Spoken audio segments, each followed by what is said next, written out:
Serine பணத்தால் எதையும் வாங்கிவிடலாம் என்று நினைத்து கொண்டு சிம்மனை அவமரியாதையாக நடத்த அதை பொறுத்து கொள்ள முடியாத சிம்மன், என்னால ட்ரீட்மெண்ட் செய்ய முடியாது என்று சொல்லிவிட்டு அங்கிருந்து போகிறான். உடனே செரின் ஜாக்கை பார்த்து, ஜாக், இன்னும் உங்களோட பிஸ்னஸ் என் கூட தான் இருக்குது, மறந்துடாத. இப்போ என் பையனுக்கு மட்டும் அவன் ட்ரீட்மெண்ட் பண்ணலனா உங்க கூட இருக்கிற எல்லா பிஸ்னஸையும் நான் க்ளோஸ் பண்ணிடுவேன் என்று சொன்னான். அவ்வளவு பெரிய பணக்காரன், அவ்வளவு படித்திருப்பவன் இப்படி லோ லெவலில் இறங்கி பேசுவான் என்று எதிர்பார்க்காத ஜாக் அவனை அதிர்ச்சியாக பார்த்து கொண்டிருக்க, சிம்மனோ, ஜாக் இப்ப என்ன செய்யறது என்று கேட்டான். உடனே ஜாக் சிரித்து கொண்டு, சிம்மா, நீ எதுக்கு பயப்படுற என்று சொல்லிவிட்டு செரின் அருகில் சென்றவன், பாருங்க, உங்களோட பணத்தால எதை வேணாலும் வாங்கிடலான்னு நினைக்கிறீங்க, அது முடியாது. இந்த உலகத்துல பணத்தை விட விலை மதிக்க முடியாதது நிறைய விஷயங்கள் இருக்கு. அதுல முக்கியமானது ஒருத்தவங்களோட நம்ம பழகுற விதம். அதுல நீங்க ரொம்ப ஏழை, உங்க கூட பிசினஸ் பண்ணலன்னா நாங்க ஒன்றும் தெருவுக்கு வந்துட மாட்டோம். நீங்க இல்லாமலும் எங்களால பிசினஸ் நடத்த முடியும். உங்களை விட விலை மதிக்க முடியாத பெரிய சொத்து என் நண்பன். அவனை நீங்க அசிங்கப்படுத்தினதுக்கு அப்புறமும் உங்க கூட பிசினஸ் வச்சுக்கணும்னு எந்த அவசியமும் எனக்கு இல்லை. எங்க அப்பா கிட்ட நான் சொல்லிக்கிறேன், நீங்க தாராளமா எங்க கூட இருக்கிற பிசினஸை முடிச்சுக்கலாம் என்று சொல்லிவிட்டு சிம்மனை பார்த்தவன், வாடா போலாம் என்று கூப்பிட்டான்.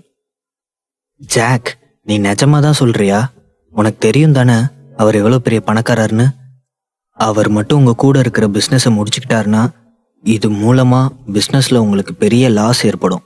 என்னால உங்களுக்கு அந்த லாஸ் வேண்டாம். நான் வேணா அந்த பையனுக்கு ட்ரீட்மெண்ட் பண்றேன் என்று சொன்னான். உடனே ஜாக் சிரித்து கொண்டு, உன்னை விட அது ஒன்றும் பெருசு இல்லை. உன்னோட தேவை அவங்களுக்கு தான். அதனால தேவைன்னா அவங்க உன்னை தேடி வரட்டும். நாம அவங்கள தேடி வந்துதான் தப்பு பண்ணிட்டோம் என்று சொல்லிவிட்டு சிம்மனை கூட்டிக் கொண்டு அங்கிருந்து சென்றான். செரினிற்கு கோபம் தலைக்கு ஏறியது. தான் சொடக்கு போட்டால் உலகத்தில் இருக்கும் எவ்வளவு பெரிய டாக்டரும் தன் முன்னால் முட்டி போட்டு நிற்கும் அளவிற்கு தன்னிடம் பணபலம் இருந்தும் சாதாரண ஒரு ஸ்டூடெண்ட் இவனை தன்னால் சம்மதிக்க வைக்க முடியவில்லையே என்று தன்னைத்தானே நொந்து கொண்டான். பின்பு அங்கிருந்து ஒரு ஃப்ளவர் வாஷை தூக்கி தரையில் எறிந்துவிட்டு கோபமாக அங்கிருந்து சென்றான். சிம்மன் மறுநாள் வழக்கம் போல் காலேஜ் செல்ல, அப்பொழுது ஒரு ப்ரொஃபசர் சிம்மனின் கிளாஸ் ரூமிற்கு வந்து, நரசிம்மா, உன்னை இப்பவே பிரின்சிபல் பார்க்கணும்னு சொன்னாரு என்று சொன்னார். சிம்மனுக்கு எதுவும் புரியவில்லை. எதுக்காக பிரின்சிபல் என்ன பார்க்கணும்னு சொல்றாரு என்று தனக்குள் நினைத்து கொண்டவன், அவரு ஏன் என்ன கூப்பிடுறாருன்னு தெரிஞ்சுக்கலாமா என்றான் சிம்மன். தெரியல சிம்மா, எனக்கும் பிரின்சிபல் ரூம்ல ஒரு சின்ன வேலை இருக்குது. அதுக்காக அவரை பார்க்க போயிருந்தேன். அப்போதான் அவர் உன்னை உடனே அவரோட ரூமுக்கு வர சொன்னாரு.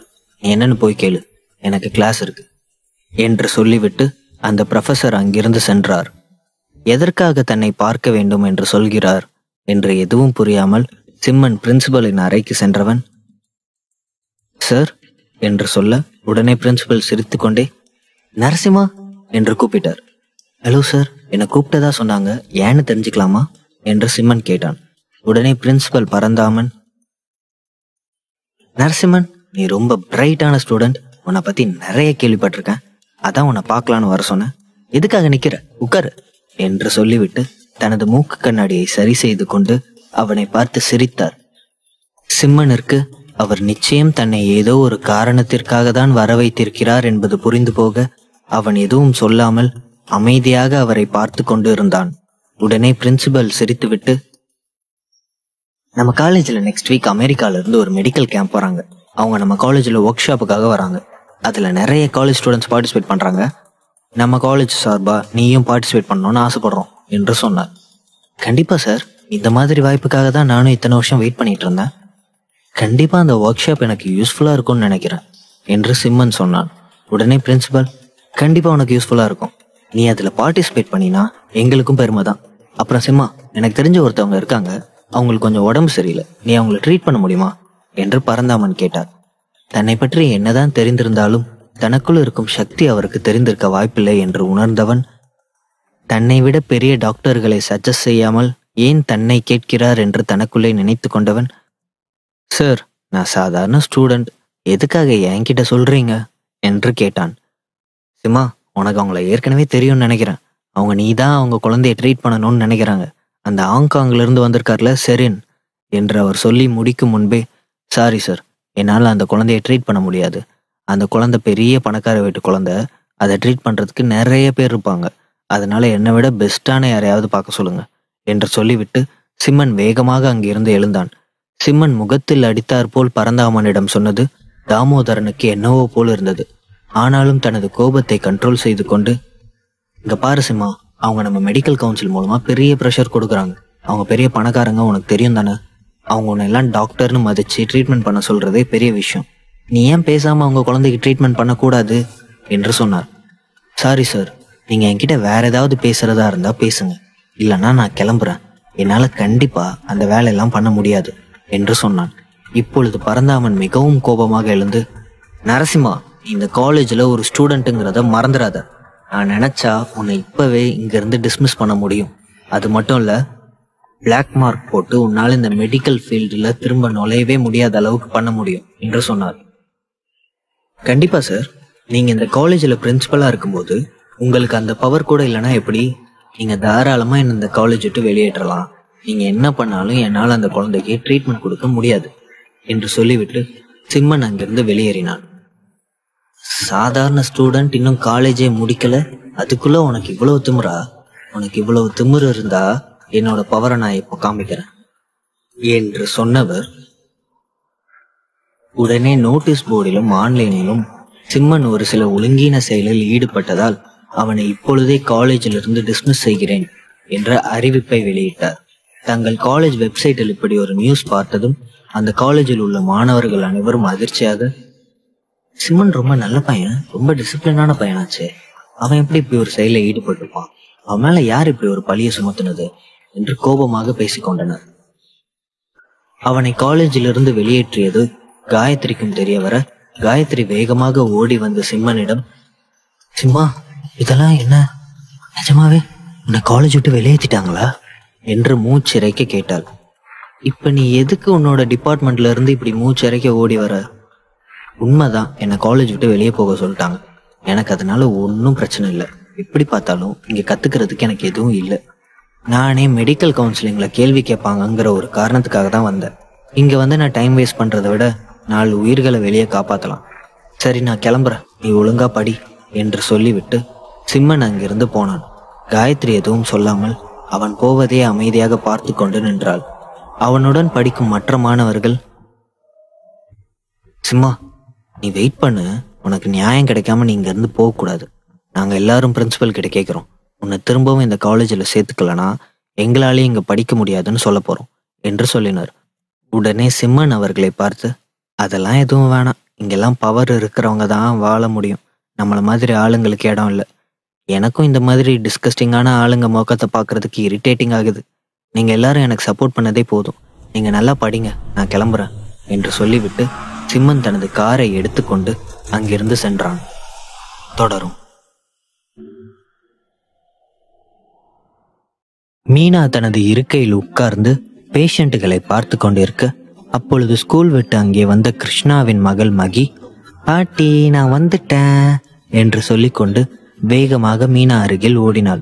மீனாவும் பாசமாக, செல்லக்குட்டி வந்துட்டியா என்று சொல்லி அவளது கன்னத்தை பிடித்து கொஞ்சினாள். பின்பு, நாளைக்கு எனக்கு ஃபேன்சி ட்ரெஸ் காம்படிஷன் இருக்கு, அதுல நான் டொமேட்டோ மாதிரி ட்ரெஸ் போட்டுட்டு வரணுமா? அப்பா எங்க? அப்பா கிட்ட இதை நான் சொல்லணும் என்று சொன்னாள். கிருஷ்ணா காலையில் சென்றால் இரவு 10 மணிக்கு மேல்தான் வருவான் என்பது மீனாவுக்கு நன்றாக தெரியும் என்பதால் உடனே மீனா, செல்லக்குட்டி பாட்டி கூட வருவீங்களா? நீயும் பாட்டியும் போய் உனக்கு என்ன வேணுமோ எல்லாத்தையும் வாங்கிட்டு வந்துடலாம், சரியா?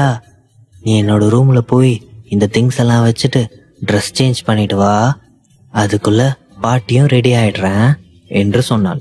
அந்த குழந்தையும், ஓகே பாட்டி, நான் இப்பவே போய் என்னோட பேக் எல்லாம் வச்சுட்டு வந்துடுறேன் என்று சொல்லிவிட்டு அந்த குழந்தை வேகமாக அவளது அறைக்கு ஓடியது.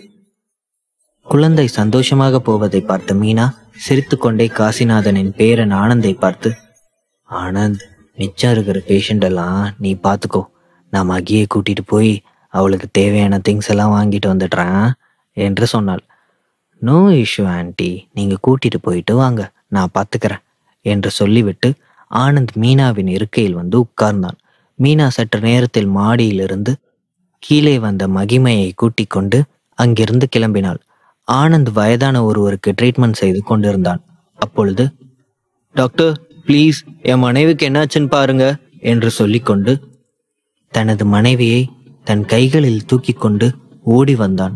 அவன் பதற்றமாக வருவதை பார்த்த ஆனந்த், என்னாச்சு அவங்களுக்கு, முதல்ல அவங்கள அங்க படுக்க வைங்க என்று சொன்னான்.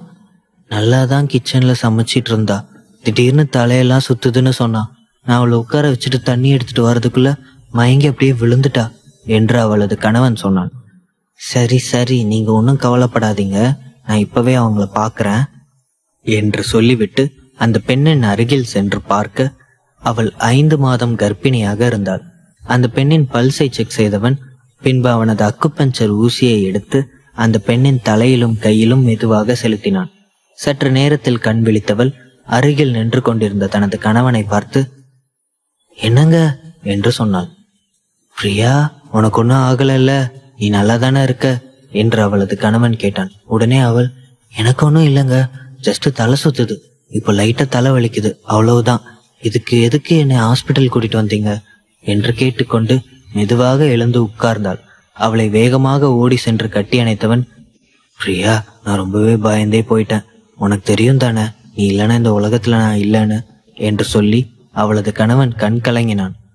உடனே பிரியா அவனை அணைத்து கொண்டு, எனக்கு பயப்படுற அளவுக்கு எதுவும் இல்லை, இப்ப எதுக்கு நீங்க சின்ன குழந்தை மாதிரி அழுகிறீங்க என்று கேட்டாள். பிரியா, உனக்கு இருக்கிற காசுக்கும் பணத்துக்கும் நீ என்னை விட வசதியானவன அழகானவன கல்யாணம் பண்ணி போயிருக்கலாம். ஆனா இது எதுவுமே வேணான்னு உன் குடும்பத்தை எதிர்த்துட்டு என் பின்னால வந்த. என்னால முடிஞ்ச அளவுக்கு உன்னை சந்தோஷமா வச்சுக்கணும்னு நானும் எவ்வளவோ போராடிட்டேன். ஆனாலும் என்னால முடியல.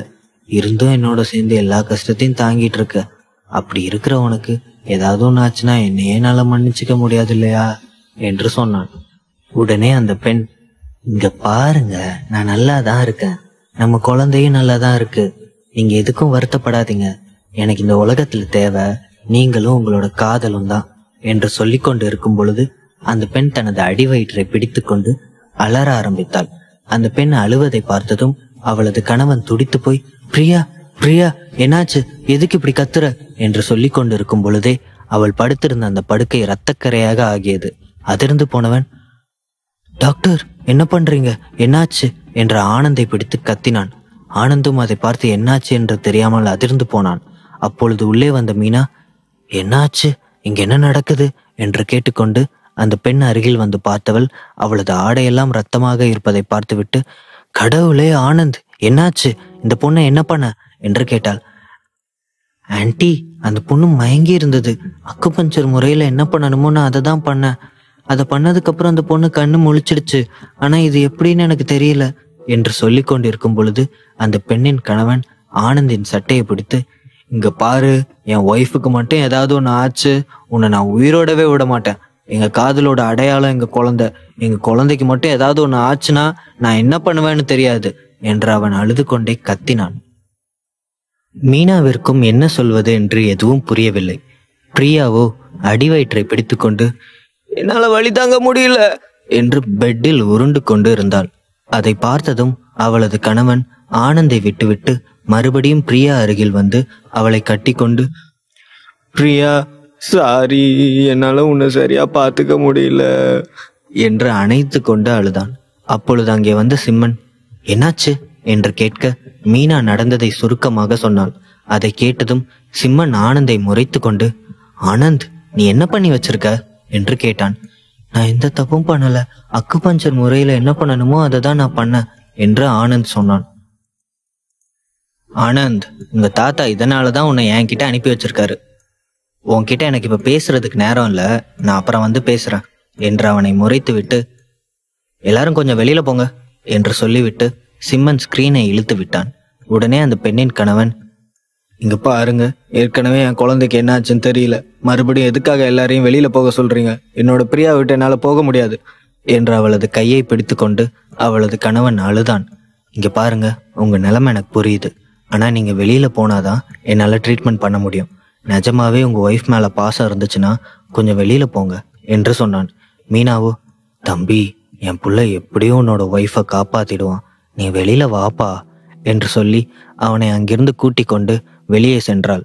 சிம்மன் அந்த பெண்ணின் நிலையை பார்த்தவன் ஒரு நிமிடம் அதிர்ந்து போனான்.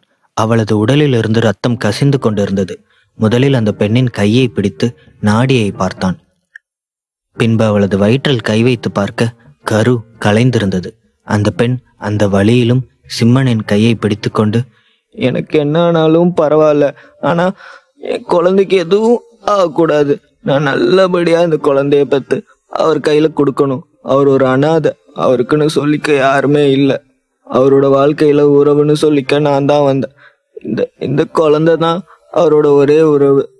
இந்த குழந்தைய என்னால கொடுக்க முடியலன்னா நான் இந்த உலகத்துல இருக்கிறதே வேஸ்ட் என்று சொல்லி அந்த பெண் அழுதாள்.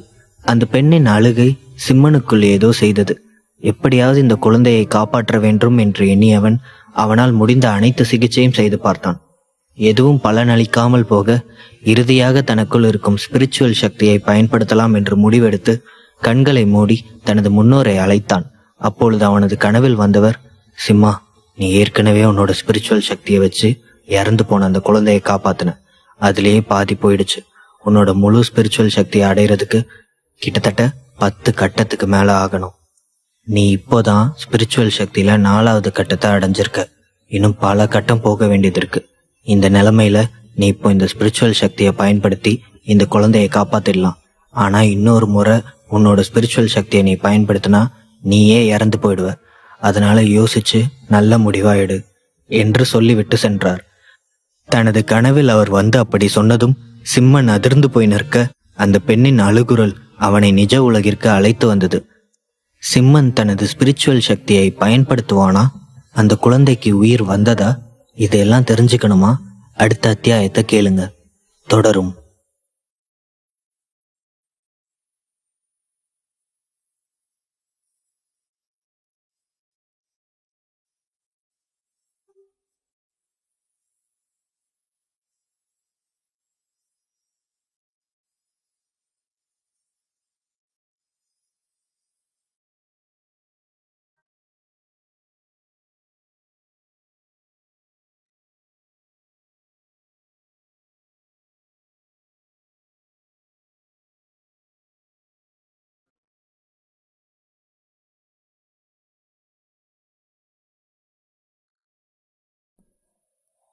சாப்டர் 77. கவர்னர் வீட்டு பொண்ணா? சிம்மன் இந்த முறை மட்டும்தான் தனது ஸ்பிரிச்சுவல் சக்தியை பயன்படுத்த முடியும் என்றும் இதற்கு மேலான சக்தியை பயன்படுத்தி யாரையாவது காப்பாற்றினால் அவன் இறந்து போய் விடுவான் என்றும் அவனது முன்னோர் சொல்லிவிட்டு சென்றார். அவனோ என்ன செய்வது என்று ஒரு நிமிடம் எடுத்து நின்றான். பின்பு பிரியா மறுபடியும் அழுது கொண்டான். தயவு செஞ்சு வயிற்றுல உள்ள குழந்தையை காப்பாற்றுங்க. அதற்கு மேலும் அந்த பெண்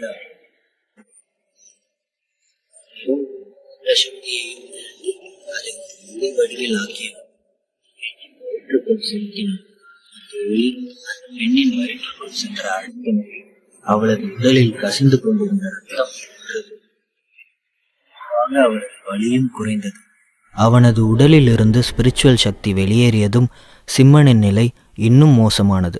அவனால் நிற்கக்கூட முடியாமல் போக கஷ்டப்பட்டு எப்படியோ அங்கிருந்த ஒரு சேர் மீது உட்கார்ந்தவன் அம்மா என்று கூப்பிட்டான்.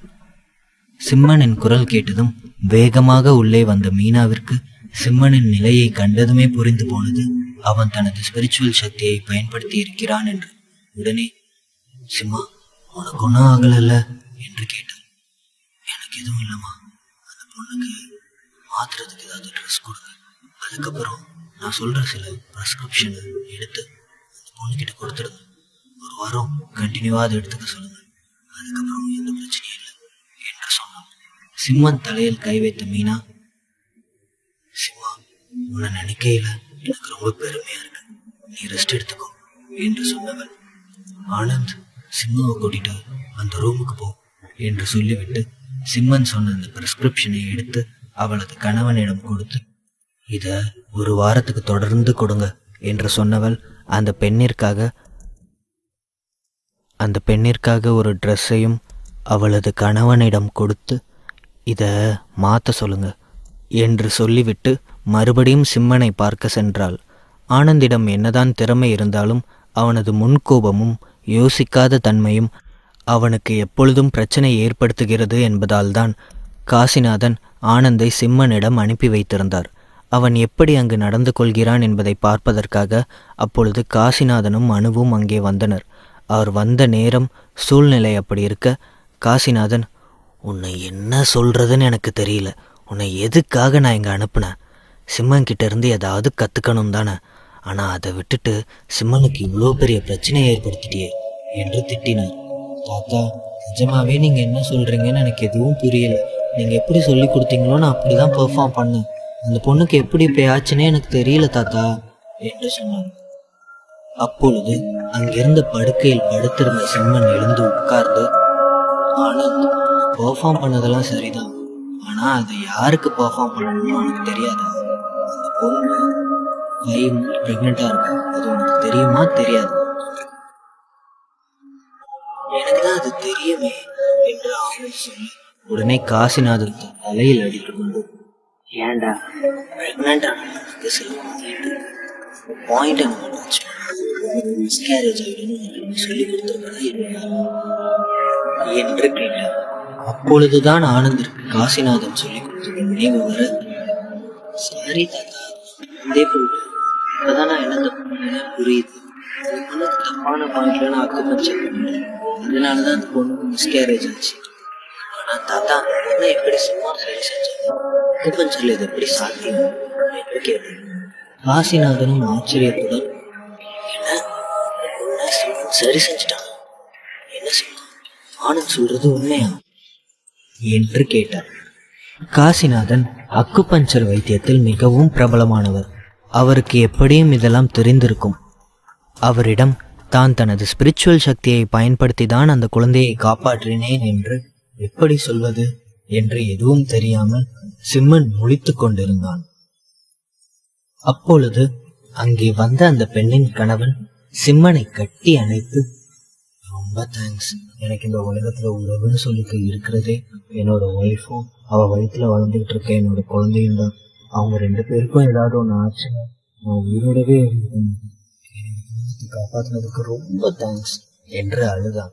அவனின் அழுகை அங்கிருந்த அனைவரையும் கரையை செய்ய சிம்மனிடம் கேட்க வந்த கேள்வியை காசிநாதன் மறந்து பின்பு அந்த பையனை கூப்பிட்டு, இங்க பாரு தம்பி, அந்த பொண்ணு உன்னை நம்பி வந்தவன்னு சொல்ற, நீ அந்த பொண்ணை பத்திரமா பார்த்துக்கோ, உனக்கு ஏதாவது ஹெல்ப் வேணும்னா கூட என்கிட்ட கேளு, சரியா என்று சொல்லிவிட்டு காசிநாதன் அவரது அட்ரஸை அவனிடம் கொடுத்தார். அவனும் வாங்கி கொண்டு, ரொம்ப தேங்க்ஸ் சார் என்று சொல்லிவிட்டு தனது மனைவியை கூட்டிக் கொண்டு அங்கிருந்து சென்றான். சிம்மா சோர்ந்து போயிருப்பதை பார்த்த அனு அவன் அருகில் வந்து, உனக்கு என்னாச்சு, ஏன் இவ்வளவு டயர்டாக இருக்க என்று கேட்டாள். அது ஒன்றும் இல்லை, நைட்டு நல்லா தூங்கலை, அதனால தான் ஒரு மாதிரி டயர்டாக இருக்கேன் என்று அவன் சொல்லி கொண்டிருக்கும் பொழுதே, அவன் சொல்கிறது எல்லாமே பொய், யாரும் அவன் சொல்கிறத நம்பாதீங்க என்று சொல்லிக்கொண்டு தீபிகா உள்ளே வந்தாள். அந்த நேரத்தில் தீபிகாவை அங்கே எதிர்பார்க்காத சிம்மன், இந்த பிசாசு இப்போதைக்கு இங்கே வருதுன்னு தெரியலையே, இப்போ என்ன தெரிஞ்சு வச்சுட்டு வரான்னு வேற தெரியலையே என்று தனக்குள் நினைத்தவன், தீபிகா நீ ஏன் இங்கே வந்த என்று கேட்டான்.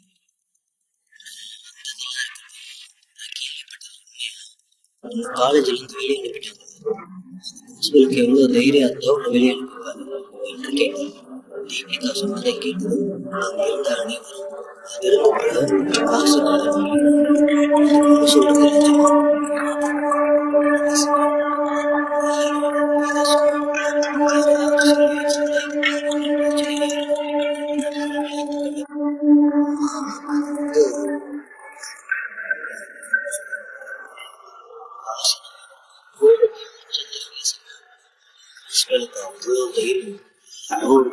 டிமாண்ட் பண்றாங்கிறதுக்காக உன்னை அவன் ஃபோர்ஸ் பண்ணுவானா?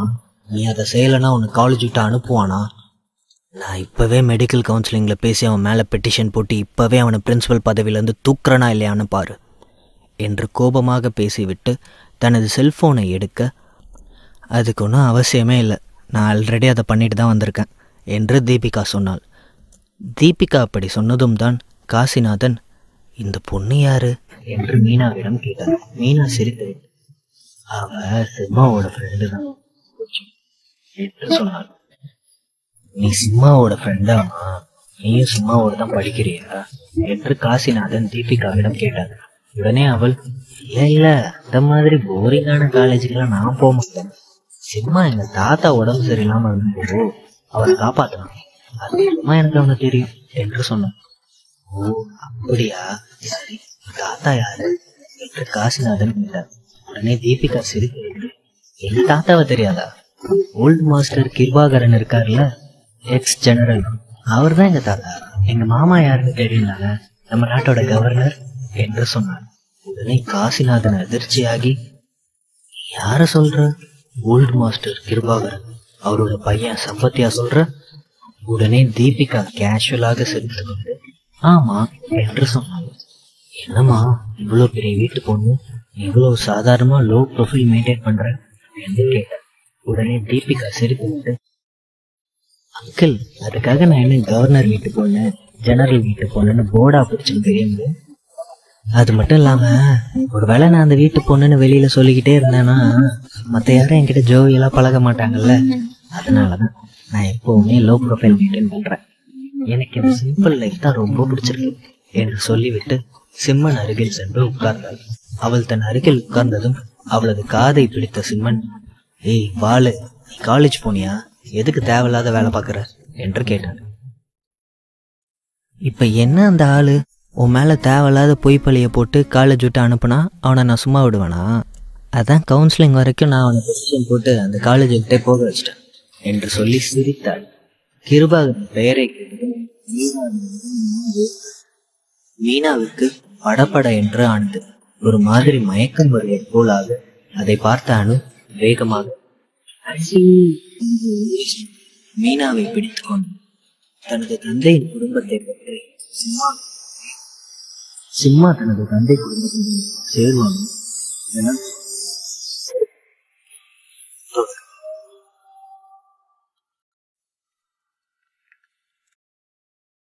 மீனா அப்படி மயங்கி விழுந்ததும் பதறி போன சிம்மன் வேகமாக எழுந்து வந்து, அம்மா உங்களுக்கு என்னாச்சு என்று கேட்டான். அப்பொழுது அனு மீனாவின் முகத்தில் தண்ணீர் தெளித்து ஆன்டி என்று எழுப்பினாள். தன் மீதும் தண்ணீர் பட்டதும் மெதுவாக கண் திறந்த மீனா ஒருவித பதட்டத்துடன், அது ஒன்றும் இல்லை, நான் சாப்பிடல, அதனால எனக்கு ஒரு மாதிரி மயக்கம் வந்தது என்று சொல்லிவிட்டு வேகமாக எழுந்தவள் அங்கிருந்து சென்றாள். மீனாவின் அந்த நடவடிக்கை சிம்மனுக்கு தனது தாய் தன்னிடம் ஏதோ மறைப்பது போல் இருந்தது. உடனே மீனா அருகில் சென்றவன், அம்மா உங்ககிட்ட எத்தனை முறை நீங்க சாப்பிடாம இருக்க கூடாதுன்னு சொல்லியிருக்கேன், எதுக்கு சாப்பிடாம இருக்கீங்க? உங்க உடம்ப நீங்க தான் பாத்துக்கணும் என்று சொன்னான். இல்ல சிம்மா, எனக்கு கொஞ்சம் தலை வலிச்சிச்சு, அதனாலதான் நான் சாப்பிடல. சரி, எனக்கு கொஞ்ச நேரம் தூங்கி ரெஸ்ட் எடுத்தா சரியாயிடும், நான் இப்ப வீட்டுக்கு கிளம்புறேன், நீ பாத்துக்க என்று சொல்லிவிட்டு மீனா அங்கிருந்து போக உடனே சிம்மன், ஆனந்த் நீ அம்மாவை வீட்டுல டிராப் பண்ணிடுறியா என்று கேட்டான். சரி நான் பண்ணிடுறேன் என்று சொல்லிவிட்டு ஆனந்த் மீனாவை கூட்டிக் கொண்டு வீட்டிற்கு சென்றான். காசிநாதனும் மனுவும் சிம்மனிடம் பேசிவிட்டு பின்பு அங்கிருந்து கிளம்பினர். அவர்கள் அங்கிருந்து கிளம்பியதும் சிம்மனின் அருகில் வந்த தீபிகா, சரி சரி டைம் ஆச்சு, சீக்கிரம் கிளம்பு என்று சொன்னாள். டைம் ஆச்சா? எங்க கிளம்ப சொல்ற? பேஷண்ட் வந்துட்டு இருக்காங்க, அவங்கள நான் இன்னும் பார்க்கவே இல்லை என்று சிம்மன் சொன்னான். அதெல்லாம் எனக்கு தெரியாது, உன்னை தாத்தா இப்பவே வீட்டுக்கு கூட்டிட்டு வர சொன்னாரு, வா போலாம் என்று சொல்லி தீபிகா கூப்பிட்டாள். இப்பவே வீட்டுக்கு கூட்டிட்டு வர சொன்னாரா? ஏன், அவருக்கு உடம்பு எதுவும் சரியில்லையா? அவர் நல்லா தானே இருக்காரு என்று சிம்மன் நிஜமான அக்கறையுடன் கேட்டான்.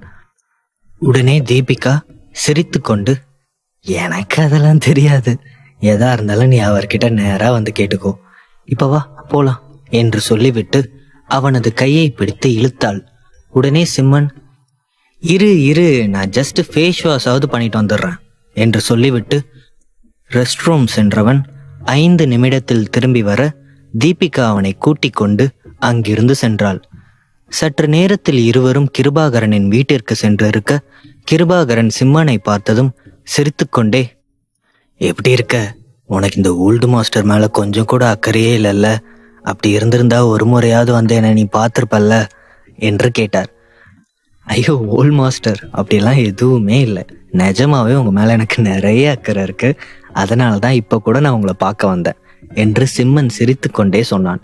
அவனின் சிரிப்பை பார்க்கையில் அப்படியே தனது மகன் சிரிப்பை பார்ப்பது போலவே இருக்க ஒரு நிமிடம் கண்ணிமைக்காமல் பார்த்தவர் பின்பு, அம்மாடி தீபி, நீ உள்ள போய் எங்க 2 பேருக்கும் குடிக்கிறதுக்கு காஃபி எடுத்துட்டு வரியா என்று சொன்னார்.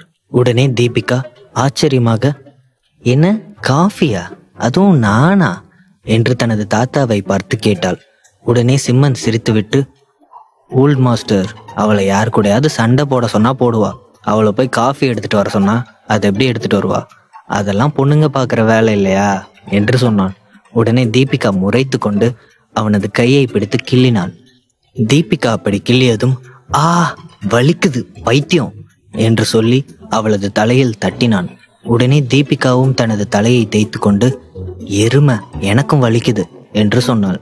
அவர்கள் இருவரும் சிறு பிள்ளை போல் அடித்துக் கொள்வதை பார்த்து சிரித்த கிருபாகரன், கிச்சன்ல இருக்கிற வேலைக்காரங்க கிட்ட கேட்டு காஃபி வாங்கிட்டு வா என்று சொல்ல, ஓகே தாத்தா என்று சொல்லிவிட்டு தீபிகா உள்ளே சென்றாள். தீபிகா அங்கிருந்து சென்றதும் சிம்மனை பார்த்த கிருபாகரன், சிம்மா, நீ தீபிகா பத்தி என்ன நினைக்கிற என்று கேட்டார். உடனே சிம்மன் சிரித்துவிட்டு, தீபிகா ரொம்ப நல்ல பொண்ணு, அழகான பொண்ணு கூட என்று சொன்னான். உடனே கிருபாகரன் செல்லமாக அவனை முறைத்து கொண்டு, என் பேத்தியை பத்தி எனக்கு தெரியும், அவளை உனக்கு பிடிச்சிருக்கா, நீ அவளை கல்யாணம் பண்ணிக்கிறியா என்று நேரடியாக கேட்டார். ஒரு நிமிடம் அவரது கேள்வியில் அதிர்ந்து போனவன் பின்பு சமாளித்து கொண்டு, தீபிகா ரொம்ப பெரிய இடத்து பொண்ணு, உங்களுக்கு பண பலமும் இருக்கு, அரசியல் பலமும் இருக்கு, என்னை விட நல்ல பையனா தீபிகாவுக்கு பார்த்து நீங்க கல்யாணம் பண்ணி வைக்கலாம் என்று சிம்மன் சொன்னான். சிம்மா, அதெல்லாம் எனக்கு தெரியும், உனக்கு தீபிகாவை பிடிச்சிருக்கா இல்லையா அதை சொல்லு என்று சொன்னார். உடனே சிம்மன், அது என்று எதையோ யோசித்து கொண்டு இருக்கும் பொழுது கிருபாகரன் மறுபடியும் பேச ஆரம்பித்தார். சிம்மா, உன்னை பத்தி நான் விசாரிச்சேன், நீ சிங்கிள் பேரண்ட் கிட்ட இருந்து வளர்ந்தியாமே, உன்னை வளர்க்குறதுக்கு உங்க அம்மா ரொம்ப கஷ்டப்பட்டு இருப்பாங்க. சரி, உனக்கு உங்க அப்பா யாருன்னு தெரிஞ்சுக்கணும்னு ஆசை இல்லையா என்று மிகவும் ஆர்வமாக சிம்மனின் முகத்தை பார்த்து கொண்டு கேட்டார்.